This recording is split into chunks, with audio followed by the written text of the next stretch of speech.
Thomas, Percy, and the post train. At night, when the other engines are tucked away in their sheds, you can still hear the faraway call of an engine's whistle and the clickety-clack of train wheels turning. This is the sound of the post train.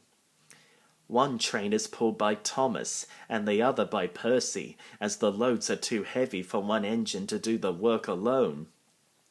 The post is loaded into trucks at both the harbours, and the engines pull their trains through the silent stations delivering their precious loads.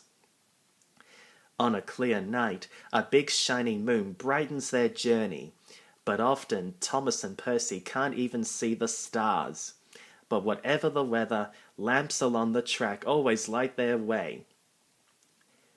One night Percy was waiting at the junction.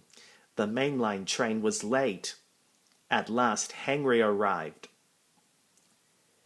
"Sorry," he puffed, "the mail boat from the mainland was delayed." "Come on, Percy," said his driver, "let's make up for lost time."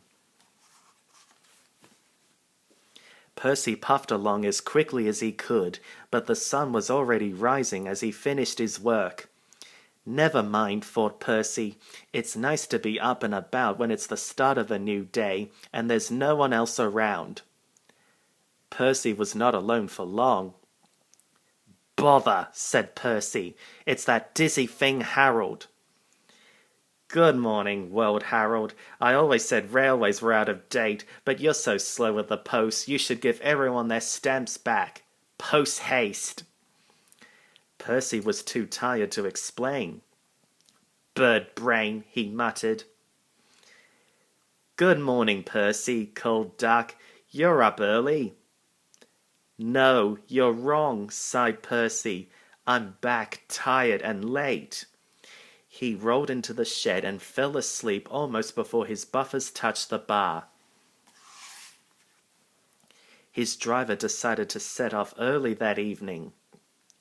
Thomas was waiting at the station. "Thank goodness I've a chance to speak to you.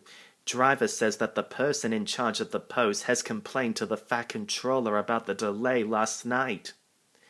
"But that wasn't my fault," replied Percy.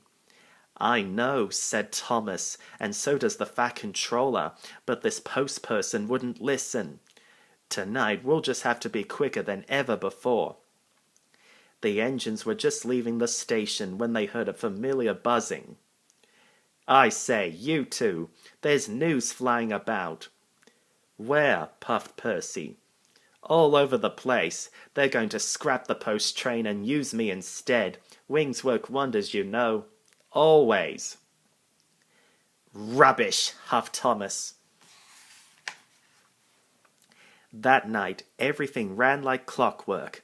Thomas and Percy steamed through the stations, making good time everywhere they went. At a station, Thomas noticed a man looking cold and worried. He had missed his train home. "We can give you a ride," said Thomas's driver, "but it will be rather uncomfortable." "Thank you," said the man. "Anything's better than sitting here." The next afternoon, Percy passed the airfield and saw Harold. "Hello, lazy wings. Are you too tired to fly today?" "The wind's too strong. I've been grounded," grumbled Harold. "You need rails," laughed Percy. "They work wonders, you know. Always." That night, the Fat Controller showed the two engines a letter. It was from the man who had missed his train. "He thinks you are both splendid," said the Fat Controller, "and everyone says that the post train is the pride of the line.